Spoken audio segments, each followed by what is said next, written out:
Undercover CEO shocks. Everyone at his own diner. The truth will surprise you.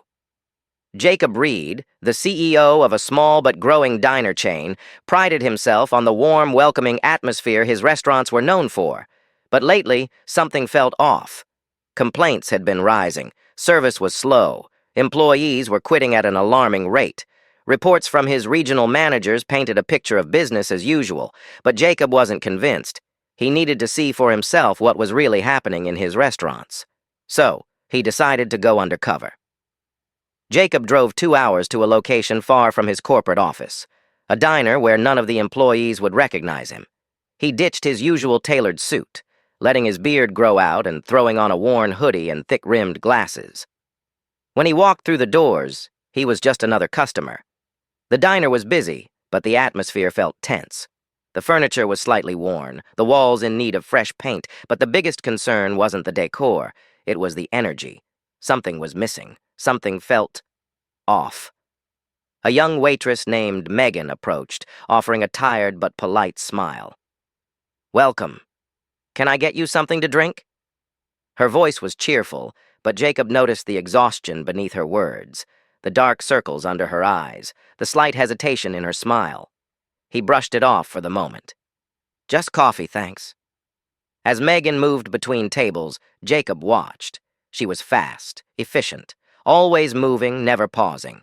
She refilled drinks, balanced multiple plates, and offered warm greetings. But despite her effort, customers were waiting too long. Conversations at nearby tables confirmed his suspicions. "Service is getting worse here," an older man mumbled to his wife. "That manager was so rude earlier," a teenager whispered to her friend. Jacob continued watching. Megan took his order, but just as she turned toward the kitchen, a voice boomed. "Megan, you're falling behind again!" A short, stocky man with a stained apron stood in the kitchen doorway.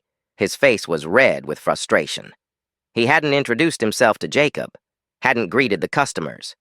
Jacob assumed this was the manager. Megan flinched. "Coming right up," she called, her voice cracking slightly. Jacob frowned. This wasn't how things should be. He had built this business on respect, on teamwork. But this was something else entirely. As he sipped his coffee, the tension in the air grew thicker. He overheard more complaints, watched as Megan rushed from table to table trying to keep up.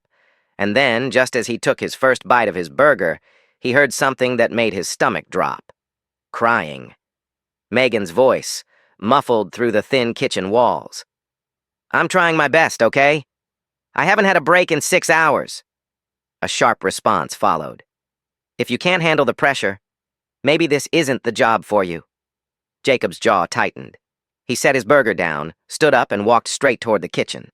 What he saw made his chest tighten. Megan stood with trembling hands, wiping her tears away.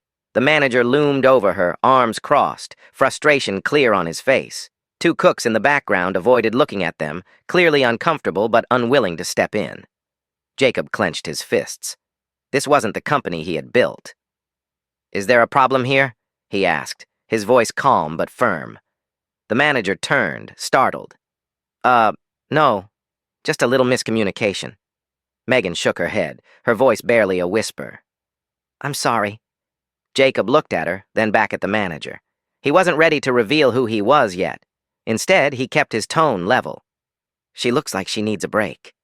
Why don't you let her sit down for a few minutes?" The manager scoffed. "We're short-staffed. There's no time for breaks."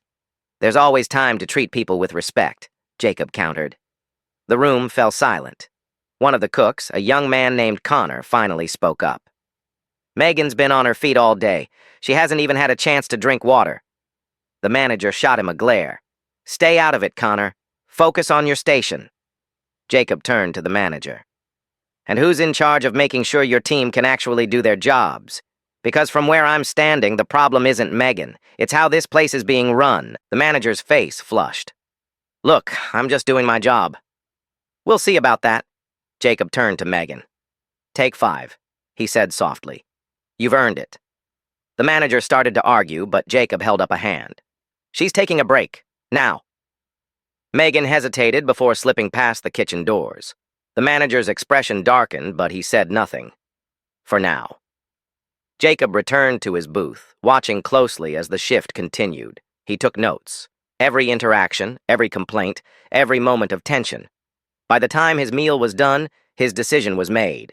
He called his assistant. Janet, I need you to clear my schedule for tomorrow and get me everything we have on the staff at this location. Employee files, performance reviews, everything. Got it, Janet replied. Anything else? Jacob glanced back at the diner. Megan was refilling coffee cups, moving a little slower now, exhaustion clear in her every step. The manager barked more orders at Connor, who silently complied. Yeah, Jacob said. Make sure my regional managers are ready for a meeting. We need to talk. Tomorrow, he wasn't just going to observe. He was going to take action. To be continued.